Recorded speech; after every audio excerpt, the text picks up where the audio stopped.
அன்பு இறை மக்களே, ஆண்டவர் இயேசுவின் நாமத்தினாலே இந்த கடைசி ஓய்வு நாளின் வணக்கங்களை தெரிவித்துக் கொள்கிறோம். குறிப்பாக இந்த ஓய்வு நாளிலே என்ன விசேஷம் என்றால், இந்த ஓய்வு நாள் வருகையின் ஞாயிறு என்று அழைக்கப்படுகிறது. அதாவது கிறிஸ்தவ கேலண்டரில் ஆண்டு துவக்கம் இந்த நாள் தான். ஆகவே இந்த 30வது நாளிலே வருகையின் ஞாயிறு குறித்து சிந்திக்கின்றோம்.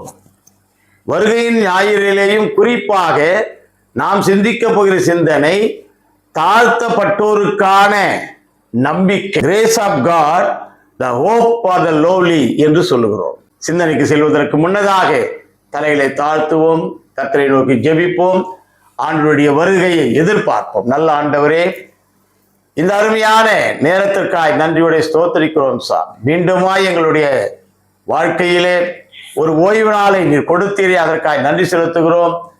இந்த ஓய்வு நாளிலும் இது திருநாம மகிமை அடைய நான் சிந்திக்க போகிற சிந்தனைகளை நீர் ஆசீர்வதித்து, இது எங்களுடைய சிந்தனையாய் இராதபடி தேவனே உம்முடைய சிந்தனையாய் இருக்க, நீர் அருளுகின்ற வார்த்தைகளாய் இருக்க, கேட்கின்ற யாவருக்கும் இது பலனளிக்க கிருபைதான். மீட்பர் இயேசு என்பதை ஜெபிக்கிறோம் நல்ல பிதாவே, ஆமீன் ஆமீன். தேவ நாமத்திற்கு துதி உண்டாக.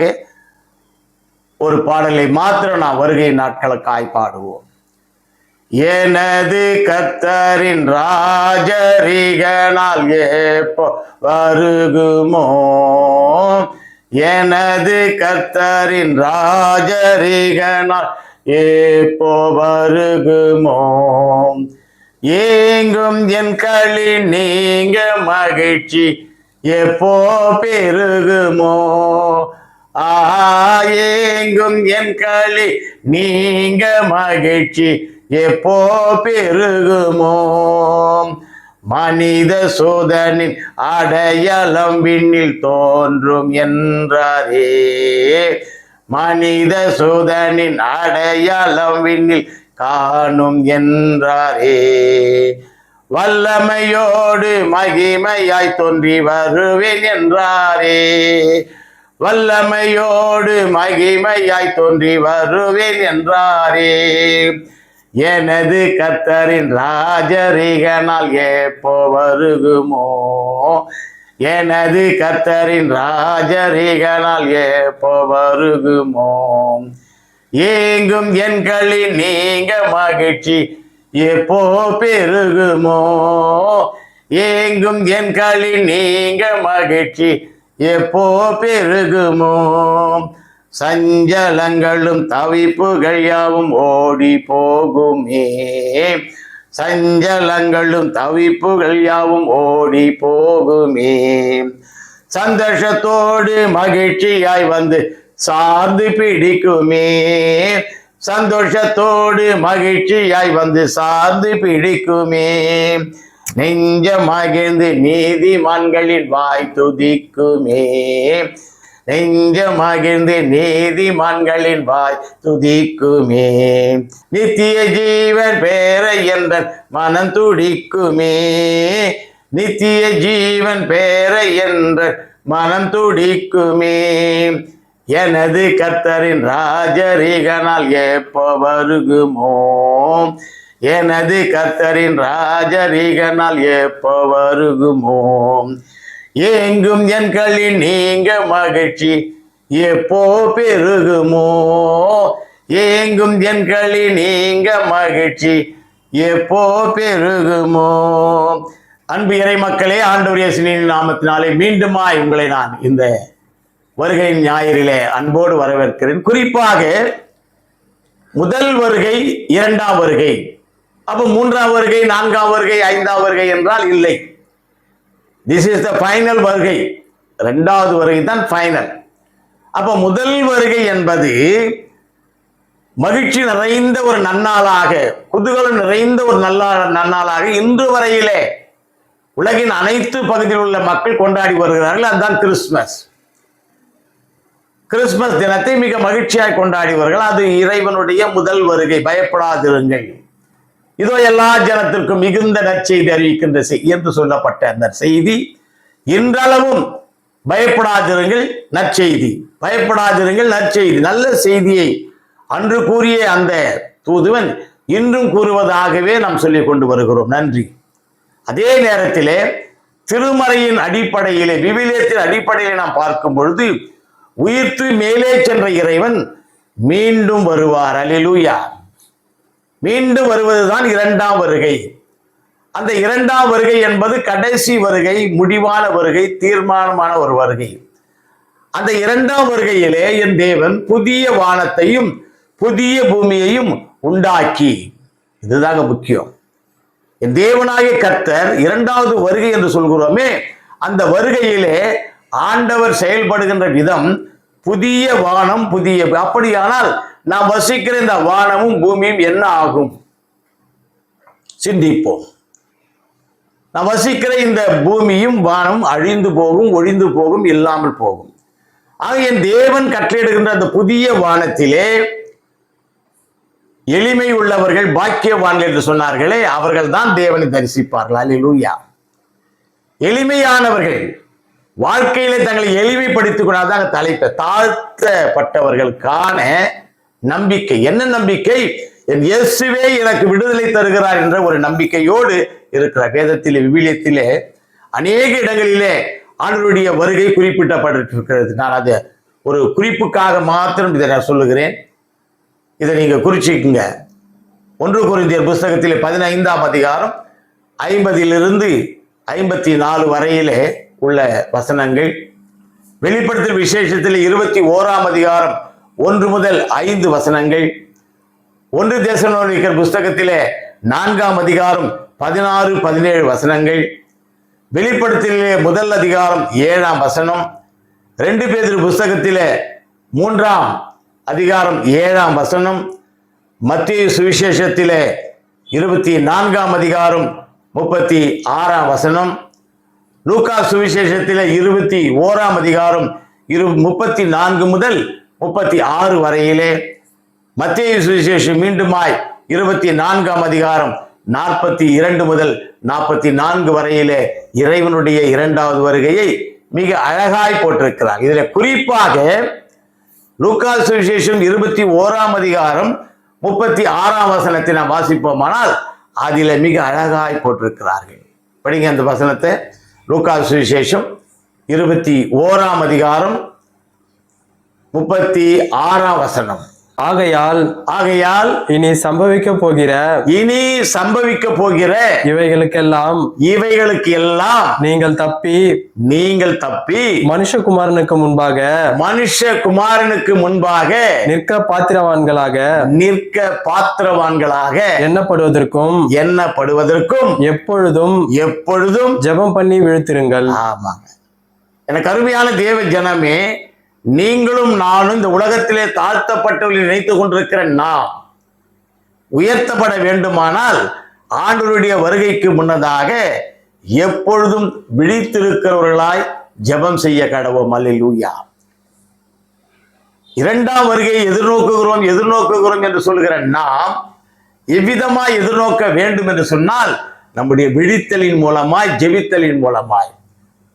ஜெபம் என்பது தினமும் நம்முடைய வாழ்க்கையில ஒரு பெரிய மகத்துவமான ஒன்றாக அபியாசப்படுத்திக் கொள்ள வேண்டும். விழித்திருத்தல் என்பது இரவிலே அல்லது பகலிலே விழித்து என் ஆண்டவரை துதிக்கின்ற ஒரு நேரம். நிறைய பேர் பகல்ல கூட திடீர்னு போய் மோதிப்பான், கேட்பாங்க, என்ன என் பகல்ல கண் தெரியல உங்களுக்கு? அப்போ அவன் விழிக்கல அர்த்தம். விழித்தல் என்று சொல்லும் பொழுது என் ஆண்டவர் மேலேயே நோக்கமாயிருத்தல். அதே 43ஆம் வசனம் படிங்க. மத்தேயு சுவிசேஷம் 24ஆம் அதிகாரம் 43ஆம் வசனத்துக்கு நாம் கடந்து போவோம். திருடன் இன்ன ஜாமத்தில் வருவான் என்று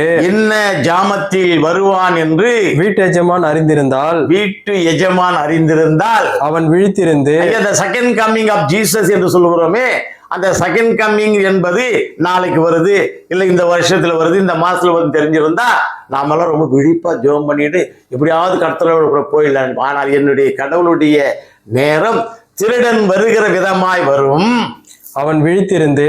அப்படியானால் நீங்களும் நான் அங்க பாருங்க, அழகா சொல்ற, அங்க விழித்திருந்து தன் வீட்டை கண்ணமிட ஒட்டான் என்று பாருங்க. திருடன் வருகிற விதமா வரன்னு சொன்னா அப்ப விழித்திருந்து ஆண்டவரை எதிர்நோக்கி அதாங்க விழித்திருத்தல். ஆண்டவரை எதிர்நோக்கி காத்திருத்தல். ஐயா எனக்கு வரலையே, நீங்க தெரியாதே. 2 பேர் ஏறு விழுவாங்க, ஒருத்தன் காணாது போயிடுவான்னு சொல்றாரு. 2 பேர் எந்த நாள் அரிப்பாங்க, ஒருத்தன் காணாமல் போயிடுவான்றாரு. அப்படியானால் அந்த காணாமல் போவது 2 பேருமே காணாமல் போகின்ற நிலைமைக்கு ஏற்படுத்த வேண்டும். அதுதான் ஆண்டவர் விரும்புகிற ஒரு விருப்பம். ஆகவே தான் சொல்றாரு, நீங்கள் ஜெப பண்ணுங்க, விழித்திருங்க. அப்படியானால் எனக்கு அருமையானவர்களே, தாழ்த்தப்பட்டவருக்கான நம்பிக்கை ஆண்டவருடைய வருகை என்று சொல்லும் பொழுது முதலாவதாக நாம் சிந்திக்க போகிறது ஒடுக்குதலை வெறுக்கும் கடவுள் என்கிற தலைப்பிலே முதலாவது பார்க்க. அதாவது ஒடுக்குதல் என்று சொன்னால் தாழ்த்தப்பட்டவர்களை ஒடுக்குதல், அவர்களை வெறுக்கின்ற, அதாவது தாழ்த்தப்பட்டவர்களை அல்ல, தாழ்த்தப்பட்டவர்களை யார் வெறுக்குகிறார்களோ, யார் ஒதுக்குகிறார்களோ, யார் வேண்டாம் என்று நினைக்கிறார்களோ அவர்களை வெறுக்கின்ற ஆண்டவர் என்ற தலைப்பிலே நாம் முதலாவதாக சிந்திப்போம். நம்ம கொடுக்கப்பட்டிருக்கின்ற பழைய ஏற்பாடு புஸ்தகத்திலே, யாத்திரையாம் புஸ்தகத்திலே 1ஆம் அதிகாரம் 11ஆம் வசனம் நாம் கடந்து போகும் பொழுது, அப்படியே அவர்களை சுமை சுமக்கிற வேலையினால் ஒடுக்கும்படிக்கு அவர்கள் மேல் விசாரணைக்காரரை வைத்தார்கள். எனக்கு அருமையான தேவ ஜனமே, மோசேயினுடைய வரலாறு ரொம்ப அழகா சொல்ல. மோசே தான் முதலாவதாக விடுதலை வீரனாக வேதத்திலே காணப்படுகிறார். விடுதலை அளிக்கின்றவர், ஒடுக்கப்படுகிற மக்களுக்காக குரல் கொடுக்கின்றவர்கள், நசுக்கப்பட்ட மக்களுக்காக தன்னை தியாகம் செய்தவர் என்று கூட சொல்லலாம். அந்த விதமான அந்த மோசே அங்கே பார்க்கும்போது நாம் பார்க்கிறோம், இஸ்ரவேலின் மக்களை மீட்பதற்காக மோசேயை கடவுள் ஆயத்தப்படுத்துகிறார், தெரிந்து கொள்கிறார். தண்ணீரில் அந்த குழந்தை, அதனுடைய பிறப்பு வளர்ப்பு எல்லாம் உங்களுக்கு தெரிஞ்சிருக்கும். அவர் ஒரு எபிரேயன், மோசே ஒரு எபிரேயன். தண்ணீரில் எல்லா குழந்தைகளும் வெட்டினுன்றாங்க, தண்ணீரில் நாணல் பெட்டில் வச்சு அமுச்சு விட்டுறாங்க. அவ்விதமாக வரும்போது பார்வனுடைய குமாரத்தை அதை எடுத்துக்கொண்டு வந்து வளர்க்கிறார். இதையெல்லாம் பார்த்தது வேதத்தில் இருக்கிற கருத்துக்கள் உங்களுக்கு நல்லா தெரியும். அப்படியானால் இவன் வளர்ந்து, இந்த குழந்தை வளர்ந்து, மோசே வளர்ந்து பெரியவன் ஆன உடனே எல்லாரும் என்ன சொல்லுவாங்கன்னா, பார்வோனுடைய மகன் அல்லது ஒரு அரசனுடைய மகன், ஒரு அரசனுடைய அரசகுமாரன், இளவரசன் என்று சொல். ஆனால் அதை விரும்பவே இல்லை. என்ன பண்றான், மறுபடியும் தன்னுடைய ஜனத்தார் ஒடுக்கப்பட்ட மக்களோடு சென்று விடுகிறான். அங்கதான் அவங்க 11ஆம் வசனத்தை சொல்ல பாருங்க, தன் சகோதரனை என்ன பண்றாருங்க, அடிக்கப்படுவதை சதிக்க முடியாத ஒரு சூழ்நிலை. எபிரேயன் ஒருவன் அங்கு அடிக்கப்படுகிறான், அதை பார்க்கிறார் மோசே, கண்களால் பார்க்கிறார். தன்னுடைய சகோதரன் அடிக்கப்படுவதை, இம்சிக்கப்படுவதை, ஒடுக்கப்படுவதை பார்க்கிறார். இந்த ஒடுக்குதலை அவர் விரும்பவில்லை. ஆகவே என்ன பண்றார் பாருங்க, யாத்திரையாம் புஸ்தகத்திலே 3ஆம் அதிகாரம் 7ஆம் வசனம் கடந்து போவோம். அப்பொழுது கர்த்தர் எகிப்தில் இருக்கிற என் ஜனத்தின் உபத்திரவத்தை, அவன் பண்றாங்க உபத்திரவத்தை, வெக்குள் அறுக்கும்படியான உபத்திரவத்தை நான் பார்க்கிறேன். மக்களை வேதனைப்படுத்துகிற பார்வனை பார்க்கிறேன். ஆகவே ஒடுக்கப்பட்டு தாழ் நிலையில் இருக்கின்ற என்னுடைய மக்களை உயர்நிலைக்கு கொண்டு வர வேண்டும் என்பதற்காக மோசேயை அனுப்பி அங்கே ரட்சிக்கிறதை பார்க்கிறோம். படிங்க. ஆளோட்டிகளின் நிமித்தம் அவர்கள் இடுகின்ற என் மக்கள் இடுகின்ற, தாழ்த்தப்பட்டிருக்கிற மக்கள், ஒடுக்கப்பட்டிருக்கிற மக்கள், சமுதாயத்தில் புறந்தள்ளப்பட்ட மக்கள், வெறுக்கப்பட்ட மக்களை நான் அறிகிறேன்.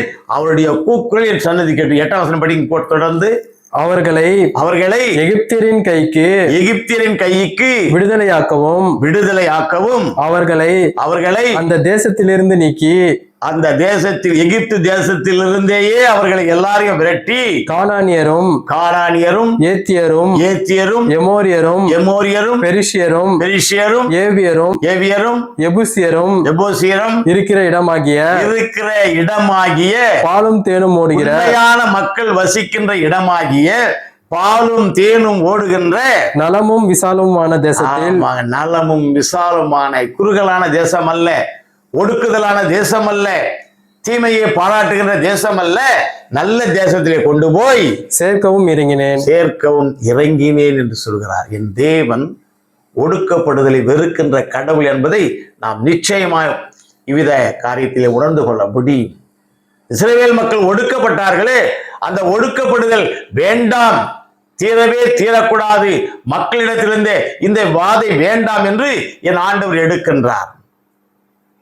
அது 4ஆம் அதிகாரம் 12ஆம் வசனம் படிங்க. யாத்திரையாகமம் 4:12. ஆதலால் நீ போ, ஆதலால் நீ போ. பாருங்க, மோசேயை அனுப்புறார். நீ போ, நான் உன் வாயோடே இருந்து நான் உன்னோடு இருக்கிறேன் என்பது நான் அழகா சொல்றேன். நான் உன் வாயோடு இருப்பேன். நீ சொன்ன இல்லையா, நான் வந்து திக்கு வாயன், என்னால் பேச முடியாதுன்னு சொல்லிட்டு நான் உன் வாயோடு இருப்பேன். என்ன அருமையான கடவுள் பாருங்க. ஏன் அவன் வாயோடு இருக்கிறாருன்னு சொன்னா, அவன் பேசுகின்ற பேச்சுகள் பார்வோனை ஒடுக்க வேண்டும், நசுக்க வேண்டும், அசைக்க வேண்டும், அடிக்க வேண்டும், பார்வோனை அதிர செய்ய வேண்டும். அதுதான் சொல்றாரு, நீ பேசு. ஐயா, நான் பேச முடியாதே, திக்குவாயினாச்சே, டோன்ட் வரி அபவுட் த திக்குவாய். நான் உன்னோடு கூட இருந்து உனக்கு சகாயம் பண்ணி உன் வாயோடு கூட நான் இருப்பேன். அழகான ஒரு வார்த்தை படிங்க. நான் உன் வாயோடே இருந்து, நான் உன் வாயோடு இருந்து. எனக்கு அருமையான தேவ ஜனமே, எம்பெருமான் கடவுள் நம்முடைய வாயோடு இருக்கிறார். நீங்கள் ஒன்றுக்கும் கவலை பண்ணி என்ன பேசுறா பேசுங்க, என்னத்தை பேசுவோம், என்னத்தை குடிப்போம், என்னத்தை உடுப்போம், don't worry about all these things.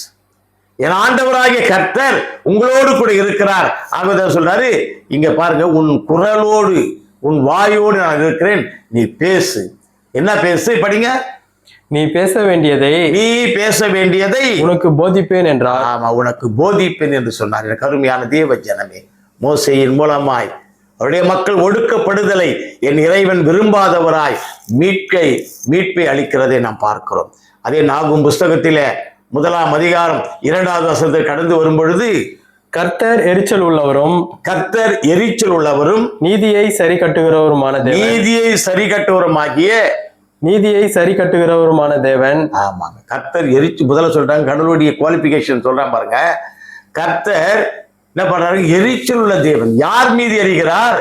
யார் நீதியை சரி கட்டவில்லையோ, யார் நீதியாய் மக்களிடத்திலே வசிக்கவில்லையோ, யார் நீதியை செய்யவில்லையோ அவர்களுக்கு எரிச்சலான தேவன். ஆகவே என்ன பண்றார் படிங்க. உக்கிர கோபம் உள்ளவர். ஆமா, உக்கிரமான கோபம். அசிரியர் என்கிற மக்கள் இந்த இடத்துல சொல்லப்படுகிறது. அசிரிய மக்கள். இந்த அசிரிய மக்கள் என்ன பண்ணாங்க, எல்லாரையும் அடிமைப்படுத்திட்டாங்க. 7ஆம் வசனம் படிங்க. அது நாகும் 1:7. கர்த்தர் நல்லவர், கர்த்தர் நல்லவர். கர்த்தர் நல்லவர். இக்கட்டு நாளிலே, இக்கட்டு துன்ப நாளிலே அரணான கோட்டை, அரணான கோட்டை, நம்மை நம்பியிருக்கிறவர்களை, நம்மை நம்பி இருக்கிறவர்களை அறிந்திருக்கிறவர். கர்த்தர் நல்லவர். என்ன அழகா சொன்னார், கர்த்தர் நல்லவர்.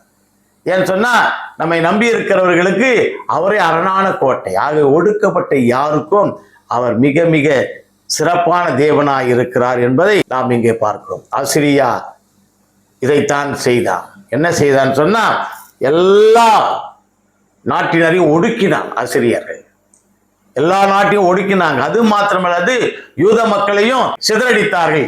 இப்படிப்பட்ட நிலைமையிலிருந்து அவர்களுக்கு விடுதலை கொடுத்தார். ஆகவே ஆதியிலே பார்க்கின்ற கடவுள் விடுதலை கொடுக்கின்ற மீட்பராக, விடுதலையாளராய் காட்டப்படுகிறார். ஆகவே தான் நாம் சொன்னோம், ஒடுக்குதலை வெறுக்கின்ற கடவுள் என்ற தலைப்பிலே நாம் சிந்தித்தோம். நம்முடைய வாழ்க்கையில கொஞ்ச நேரம் நாம் சிந்திப்போம். எத்தனை பேர்களை நாம் ஒடுக்கி கொண்டிருக்கிறோம். மதத்தின் பெயரால், இனத்தின் பெயரால், ஜாதியின் பெயரால், மொழியின் பெயரால். எனக்கு அருமையான தேவ ஜனமே, எத்தனை மக்கள் ஒடுக்கப்பட்டவர்களாய், தீண்டப்படாதவர்களாய், தொடக்கூட முடியாதவர்களாய் வாழ்ந்து கொண்டிருக்கிறார்கள். இவர்களை ஒதுக்கி ஒதுக்கி வைத்துக் கொண்டிருக்கிறோமே. இறைவன் நம்மை ஒதுக்கின்ற காலம் ஒன்று வரப்போகிறது. அவருடைய 2ஆம் வருகை என்பது மகிழ்ச்சிகரமான நாள் அல்ல. யார் யார் நீதியை செய்ய தவறினார்களோ அவர்களுக்கு எல்லாருக்கும் நீதியை படிப்பினையாய் கொடுக்கின்ற நாள். அந்த நாளிலே ஒடுக்கப்பட்ட மக்கள் உயர்த்தப்படுவார்கள், உயர்த்தப்பட்ட மக்கள் தாழ்த்தப்படுவார்கள் என்பதை நாம் மறந்துவிடவே கூடாது. 2ஆவதாக நாம் பார்க்கின்ற காரியம், ஒடுக்குதலை மாற்றும் கடவுள். ஒடுக்குதலை ஆண்டவர் முதலாவதாக ஒடுக்குதலை வெறுக்கிறார். 2வது ஒடுக்குதலை மாற்றுகிறார். எப்படி மாற்றுகிறார்? லூக்கா சுவிசேஷம் 1ஆம் அதிகாரம் 48ஆம் வசனத்தை கடந்து போவோம்.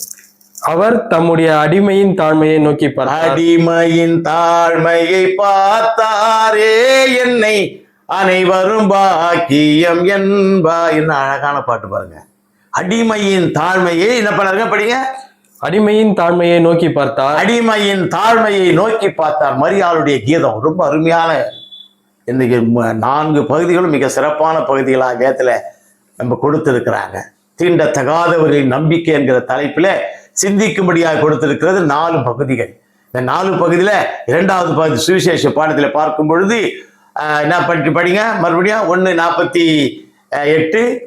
அவர் தம்முடைய அடிமையின் தாழ்மையை நோக்கி அவர் பார்த்தார். மரியாள் சொல்றாங்க, என் தாழ்மையை என் அடிமையை என்று சொன்ன மரியாள் ஒரு தாழ்த்தப்பட்ட குலப்பெண், தீண்டத்தகாத பெண். என்னை ஆண்டவர் தெரிந்து கொண்டார். அடிமையின் தாழ்மையை நோக்கி பார்த்த ஆண்டவர். திருச்சபை வரலாற்றிலே மிக மிக முக்கியமான ஒரு பாடல் தான் இந்த பாடல். திருச்சபை வரலாறிலே மரியாளின் பாடல் தான் அந்த லூக்கா சுவிசேஷம் 1ஆம் அதிகாரம் 46 முதல் 59 வரை நீங்கள் படிப்பீர்களே ஆனால் அது மரியாளின் கீதம் என்று சொல்லப்படுகிறது. ஒடுக்கப்பட்டவர்களுடைய கீதமாக அந்த பெண்ணுடைய இன்னைக்கு பார்க்கிறோம். பெண் இனமே மோசமாக மாறிக்கொண்டே வருகிற ஒரு சூழ்நிலையிலே பெண் இனம் சமூக பாதிப்புகளினால், பல்வேறு பாதிப்புகளினால், இக்கட்டுகளினால் சூழப்பட்ட நிலைமையில இவர்களுக்கு விடுதலையை கொடுக்க வேண்டும் என்றுதான் ஆண்டவர் சொல்றாரு. ஒடுக்குதலை மாற்றுகின்ற கடவுளாய் இருக்கின்றார். இயேசுவும் சமாரிய பெண்ணும் சந்திக்கிறாங்க. ஒரு கிணற்றறையை சந்திக்கிறார்கள். அப்போ அவர் சொல்றா, நீர் யூதன் அல்லவா, என்னோடு பேசுகிறீரே என்று சொல்லு. அப்போ நான் உனக்கு ஜீவ தண்ணீரை கொடுக்கிறேன். அல்லேலூயா. எனக்கு அருமையானவர்களே, ஒடுக்குதலை அங்கே மாற்றுகின்றார். ஆண் பெண் என்ற ஒடுக்குதல், பாலின பாகுபாடு பற்றிய வேறுபாடை அங்கே ஒழிக்கிறதை பார்க்கிறோம். அது மாத்திரமல்ல, பாவம் செய்தவள், அவள் ஒதுக்கப்பட்டவள் என்று சொல்லுகின்ற நிலைமையை மாற்றி கடவுள் அங்கே கிரியை செய்கிறதை பார்க்கிறோம். அது மாத்திரமல்ல, விபச்சாரி ஸ்திரியை கண்டுபிடிக்கிறார்கள், கொண்டு வந்து நிறுத்துகிறார்கள்.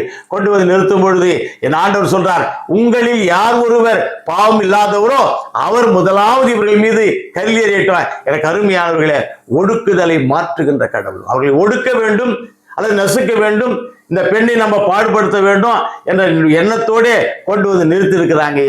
இங்க ஆண்டவர் மிக சிறப்பான ஒரு காரியத்தை சொல்லுகிறார்.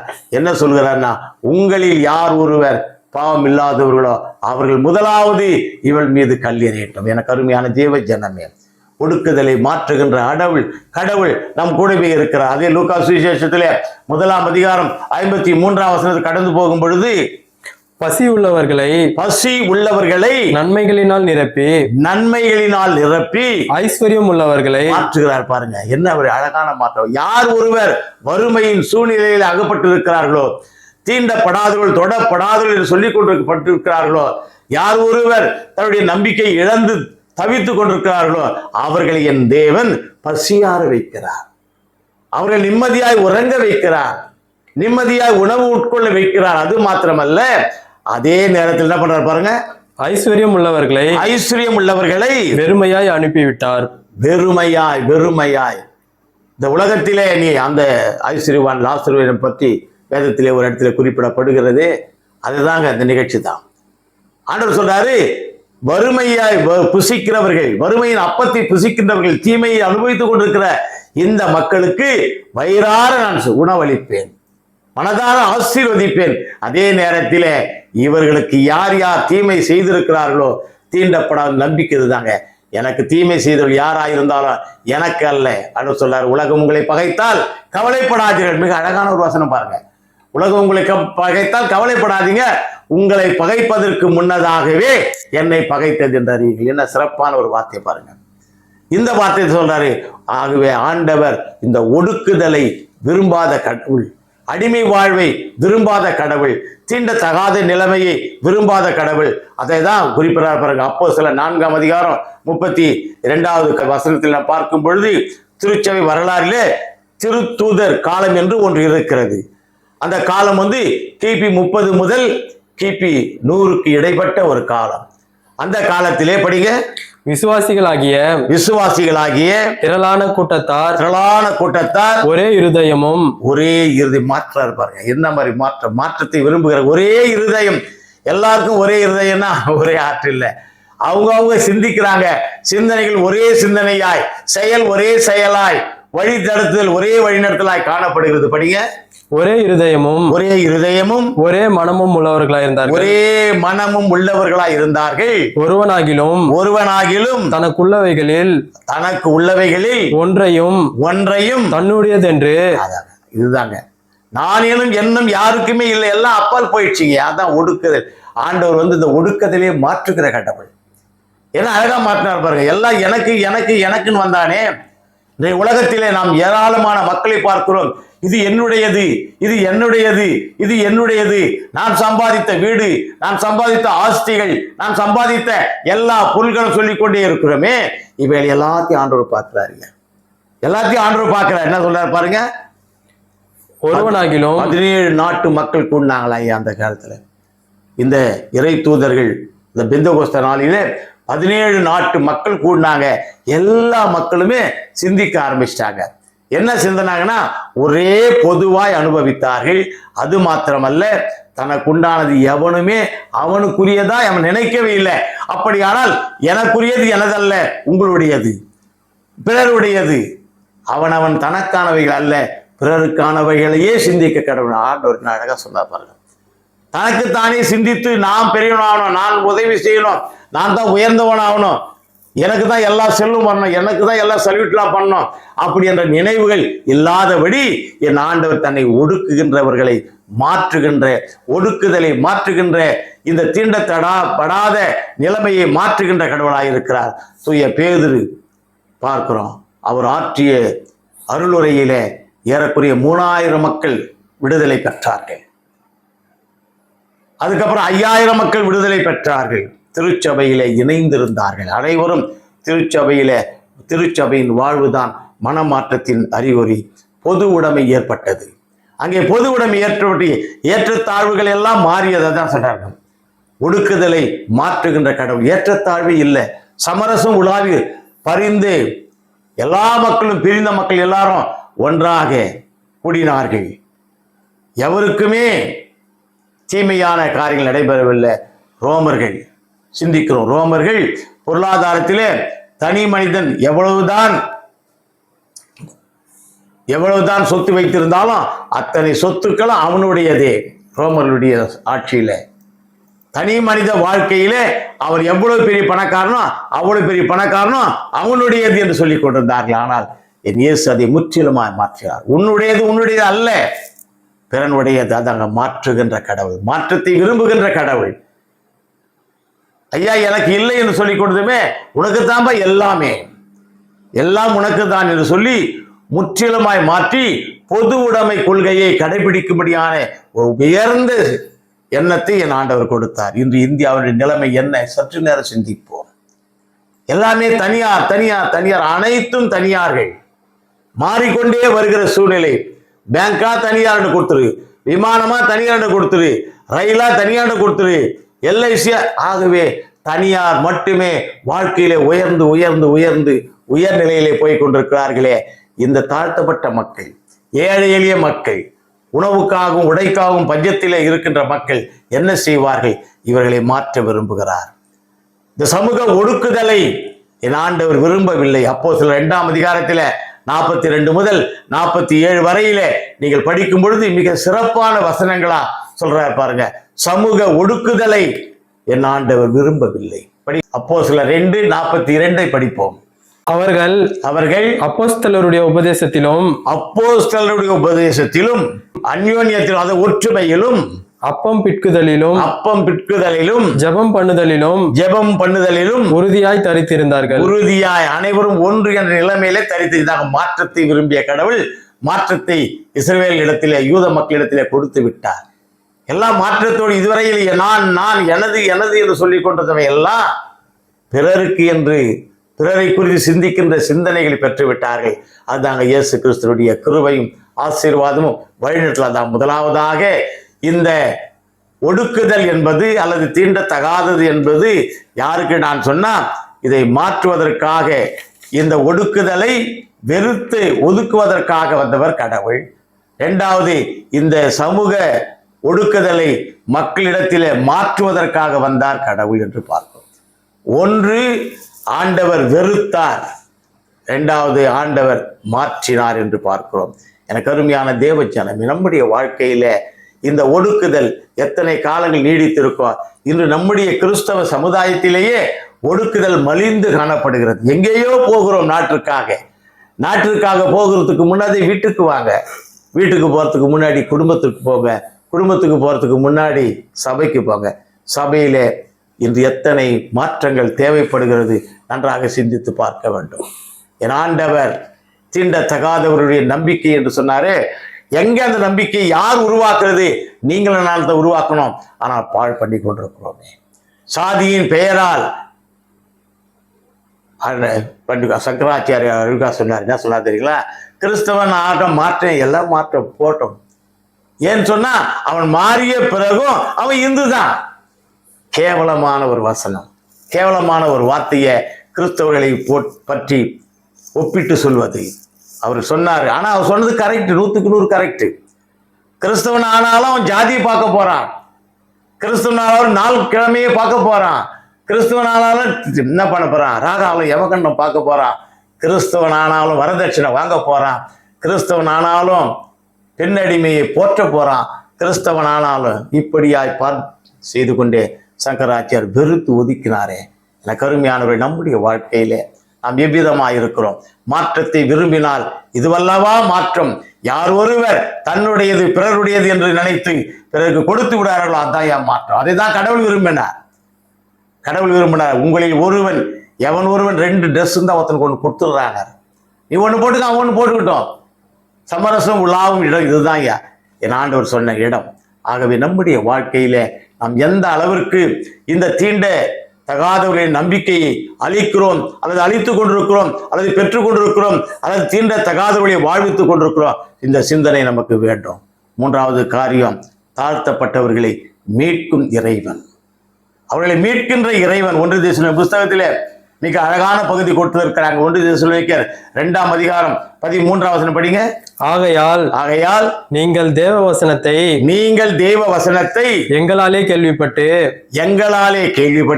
ஏற்றுக்கொண்ட பொழுது அதை மனுஷர் வசனமாக ஏற்றுக்கொள்ளாமல் தேவ வசனமாகவே ஏற்றுக்கொண்டதினாலே நாங்கள் இடைவிடாமல் தேவனுக்கு ஸ்தோத்திரம் செலுத்துகிறோம்.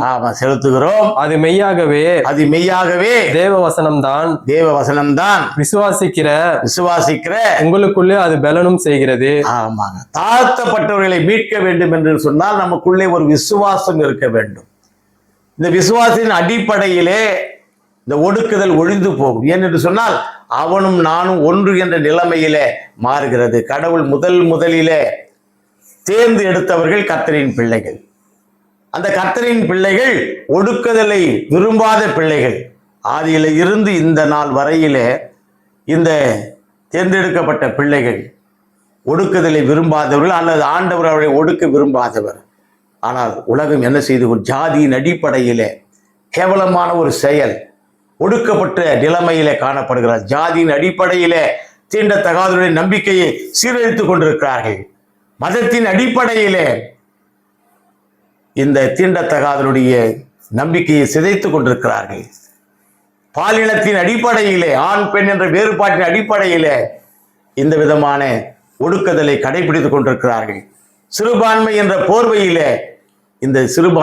போர்வையிலே தீமையான காரியத்தை செயல்படுத்திக் கொண்டிருக்கிறார்கள். ஆகவே எனக்கு இன்னொரு ஒரு மோசமான ஒரு காரியம் என்னன்னு சொன்னா, பிறப்பின் வழியாக ஒருவனுக்கு ஜாதி கிடைக்கிறது என்று சொன்னால் அது இந்தியாவில் தாங்க. இந்தியா துணை கண்டம், பெரிய கண்டம் சொல்றோமே, இந்த பெரிய கண்டத்திலேயே ஒரு பெரிய அவலமான ஒரு செயல் என்னன்னா, பிறப்பின் வழியாக ஒடுக்குதல் நம் நாட்டிலே ஏகமாய் காணப்படுகிறது. இது ஒரு சாபக்கேடு என்று கூட சொல்லலாம். ஆகவே இந்த சாபக்கேடு தொடர்ந்து வருகிறது.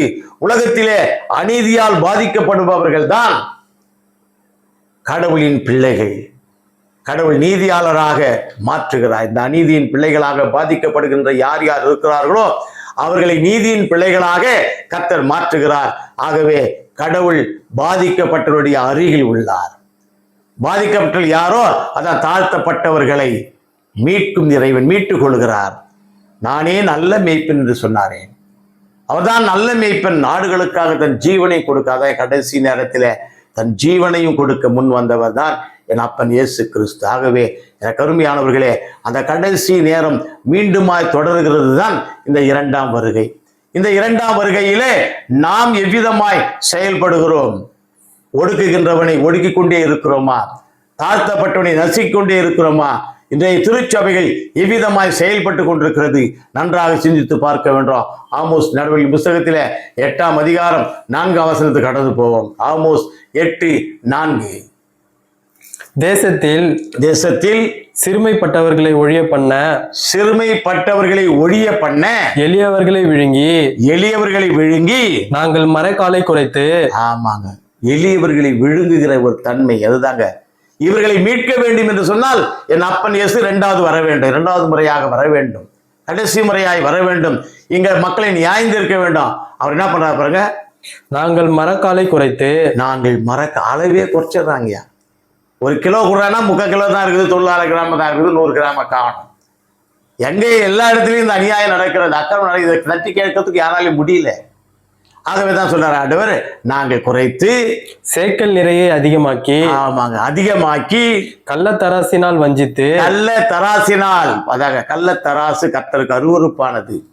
ஆகவே கள்ளத்தராசினாலே மக்களை வஞ்சிக்கின்ற ஒரு கூட்டத்தை என் ஆண்டவர் இந்த கூட்டத்திலிருந்து தான் விடுதலை கொடுக்க வேண்டும் என்று சொல்லி தாழ்த்தப்பட்டவர்களை மீட்கின்றதற்காக இறைவன் வந்தார் என்று பார்க்கிறோம். அதே லூக்கா சுவிசேஷத்துல 1ஆம் அதிகாரம் 51, 52, 53 வசனங்களை கடந்து போகும்போது கூட இயேசு தாழ்நிலையில் இருப்பவர்களை, அடிமைதலையில் இருப்பவர்களை, வாழ்க்கையிலே துன்பத்தை அனுபவித்துக் கொண்டு வருகிறவர்களை, சமுதாயத்திலே ஓரங்கட்டப்பட்டிருக்கிற மக்களை விடுதலை செய்து அவருடைய மத்தியில் நிலை கொண்டு வருகிறவர். அவர் ஒரு புரட்சியாளர். என் தேவன் ஒரு புரட்சியாளராக இருக்கிறார். கிறிஸ்துவில் இருந்த சிந்தையே உங்களிலும் இருக்க கடவுது என்று சொல்கிறார். ஆகவே எனக்கு அருமையானவர்களே, கர்த்தருடைய வார்த்தையை கேட்ட நாம் ஆண்டவருடைய சிந்தனையை நம்முடைய சிந்தனையாய் மாற்றிக்கொள்வோம். ஆண்டவருடைய செயல்பாடுகளை நம்முடைய செயல்பாடாக மாற்றிக்கொள்வோம்.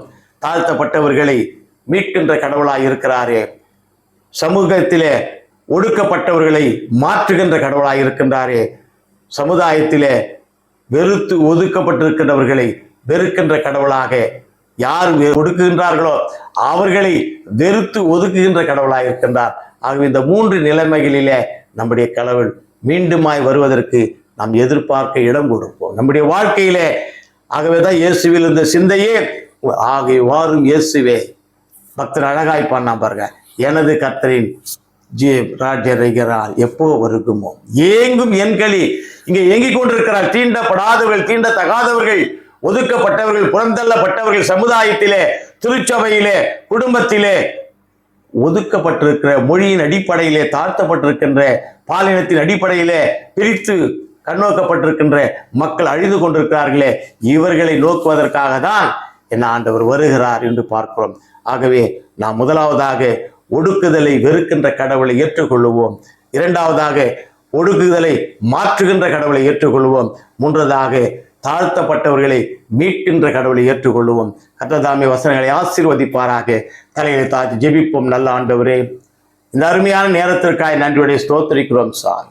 உமது கிருபைகள் மகா பெரியது, உமது வல்லமைகள் மகா பெரியது. ஆண்டவரே, இந்த 2ஆம் வருகையை குறித்து சிந்தித்த நாங்கள் ஏதோ ஒரு காரியத்திற்காக கொடுத்து விட்டார்கள் என்ற நிலைமைக்காக சிந்திக்கிறது அல்ல. என்னுடைய வாழ்நாளிலே உம்மை எதிர்நோக்கி காத்திருக்கிறோம். நீர் வர வேண்டும் என்று விரும்புகிறோம். வர வேண்டும், வர வேண்டும், வர வேண்டும். நீர் வந்து எங்களுடைய நம்பிக்கையை பரிபூர்ணப்படுத்த வேண்டும், எங்கள் நம்பிக்கையை உறுதிப்படுத்த வேண்டும், எங்கள் நம்பிக்கையை நிச்சயப்படுத்த வேண்டும் என்று விரும்புகிறோம். ஆம் சாமி, எங்களுக்கு நம்பிக்கை இல்லாத ஒரு வாழ்க்கையை இந்த உலகம் கொடுத்து கொண்டிருக்கிறது. திருச்சபைகள் எங்களை நம்பிக்கை இல்லாத வாழ்க்கையிலே நடத்தி கொண்டிருக்கிறது. நீர் ஒருவர் மாத்திரமே எங்களுக்கு உண்மையான பரிபூர்ணமான நம்பிக்கையை தர முடியும். ஆகவே உம்மிடத்திலே கையேந்துகிறோம். நீரே எங்களுடைய வாழ்க்கையிலே குறுக்கிட்டு ஆண்டவரே, எங்களை புறந்தள்ளப்பட்டிருக்கின்றவர்களிலிருந்து எங்களை மீட்டு எங்களை ரட்சிக்க வேண்டுமாய் அருள்வழி இயேசு நாமத்தில் ஜெபிக்கிறோம் நல்ல பிதாவே. ஆமீன், ஆமீன். வழுவாதபடி நம்மை காக்க வல்லவரும் தமது மகிமையுள்ள சன்னிதானத்தில் நிறுத்த வல்லவரும் தாம் ஒருவரே நீதி உள்ளவருமாயிருக்கிற ஆண்டவர் இயேசுனுடைய கிருபையும் அன்பும் சமாதானமும் வழிநடத்துதலும் நம்மோடும் செய்தி கேட்ட அத்தனை உள்ளங்களோடும் நிலைத்திருந்து நிறைவான நிம்மதி ஆசீர்வாதத்தை என்றென்று கட்டளையிடுவதாக. ஆமீன், ஆமீன். God bless you.